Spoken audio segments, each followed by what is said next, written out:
Девятый день, мы прошли 25 километров вчера. 30 километров. И шли, кстати, офигительно красивой дорогой. Почти все время мы шли по теньку вдоль ручья.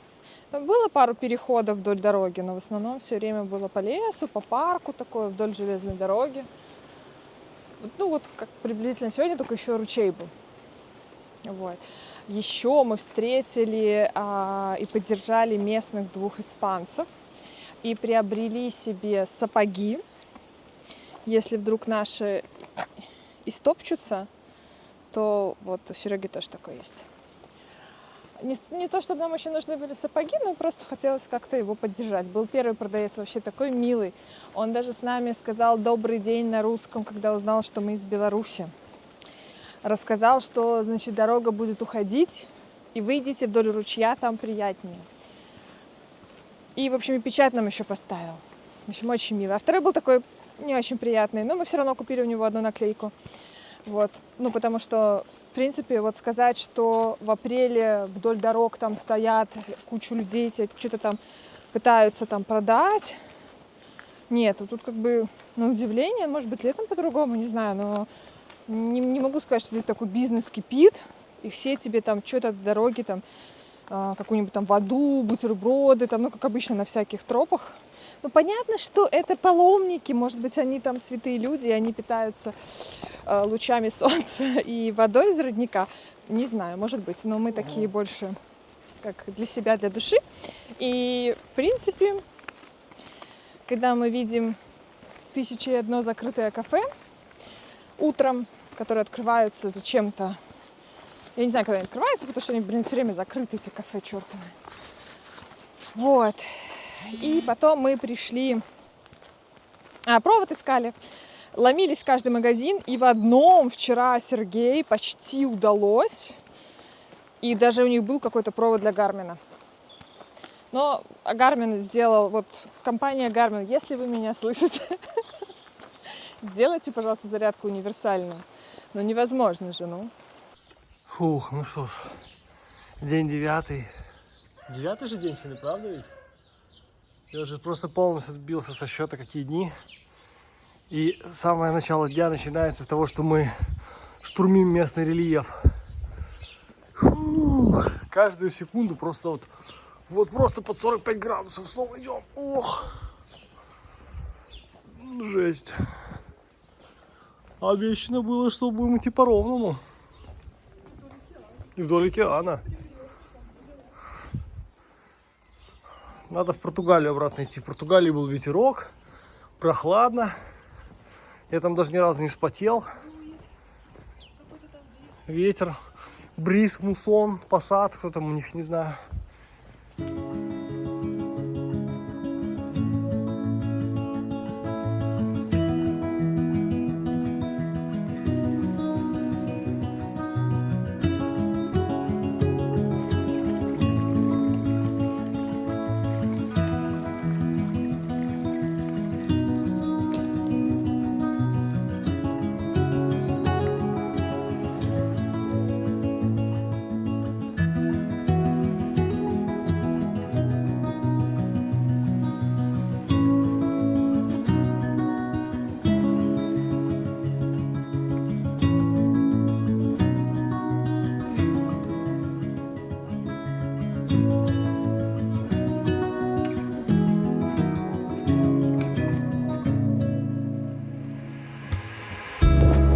Налево пойдешь, коня потеряешь. Направо пойдешь.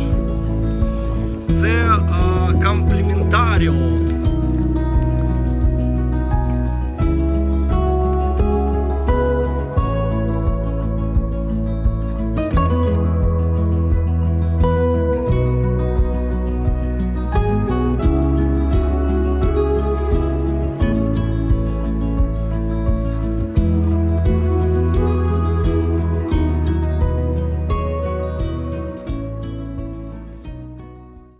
Заходим в крупный городок, называется Понте-Видеро. Это уже не как один, а как два района Кракова. Бронник червоний, бронник белый.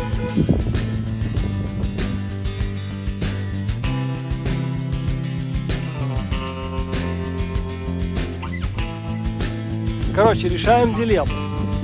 Значит, выяснилось, что к концу дня у нас должно остаться по расстоянию до Сантьяго где-то 50. И я предлагаю Юле завтра за один день добить.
Потом мы забронировали себе самый дешевый номер, который был на букинге. Ну, понятно, что можно в альберге. Но мы что-то решили, короче, через букинг. И у нас был такой какой-то такой старый дом, переделанный в отель. И вроде все неплохо и чисто. И у нас даже был отдельный номер, а рядом с ним именно для нашего номера был отдельный туалет. То есть прям лакшери, 3 кровати было. Мы могли еще какого-нибудь пилигримчика установить там, уложить на ночлег. Хозяина звали Яго. Яго. Вот, Сергей говорит, что как попугай из Аладдина. Ну, красавчик, красавчик такой. Что ты по этому поводу думаешь? Что я думаю по поводу того, что тебе очень понравился Яго, или при живом муже, не слепо-глухонемом капитане дальнего плавания, вот эта женщина говорит, что ей понравился какой-то лохматый испанец Яго. Я не знаю, я за это сразу бы ремня бы дал. Ну, тоже. Давай, расскажи свои впечатления. А Яго? Хороший пацан, О нормальный такой. 9-м дне. Торгует, походу, кроссовками. 9-м дне, О не 9-м дне. Ну что, 9-й день на самом деле дался на удивление. Я устал, наверное, больше, чем во все предыдущие дни не вместе взяты. Но если брать каждый конкретный, то, наверное, даже когда мы 35 прошли, рекордное количество, я, наверное, так не утомился. По какой причине, я не знаю. Океана нету. Нету этого бриза с солеными штучками. Ну, наверное, может быть, не исключаю, но, наверное, да. Даже часы, короче, вчера сказали, что типа, моя батарейка была разряжена на 47%, body battery. То есть, для примера, предыдущий день, когда вроде мне казалось, что я там капздец как устал, это было 27, то есть почти в 2 раза сильнее. Вот, наверное, и чувствовалось. Я вчера даже никуда особо не ходил, прошел 4 шага там до кухни, выпил пивас и в принципе, лег спать. А расскажи, что ты вчера ел на 9-й день. Что я ядывал на 9-й день. Взял в холодильнике жамон за 4 евро и за 1,5 евро, за пол-евро галеты. А на обед? А на что я ядывал? А nic не ядывал. Ну, Ядывал на обед в смысле? магазине. Мы сели такие, где обычно там стоячки бомжи сидят, там открывают свое чернильце такое глазом там, или зубом. Мы там сели. Значит, открыли одноразовые пластиковые контейнеры. Там Юля принесла курочку такую, ногу. Вот, значит, картошечку. Свежевытисканный сачок у меня был. Все, мы поели. Что примечательно, никто после такой еды не обкакался, потому что, например, если в Беларуси такого поешь, то вероятность того, что ты от нее потом будешь бежать в кусты, высокая. Очень. А вот. чем ты завтракал? Чем я завтракал? Ничем не завтракал, кстати. Да ладно. Мы с женой заядывали, значит, сублиматы. У нас есть сублиматы еще, перекус такой. поели, значит, сублиматов. На самом деле сублимат реально крутая штука. Единственное, что надо подумать, как-то оптимизировать упаковку, потому что сама по себе упаковка весит до хрена, то есть вот прям очень много.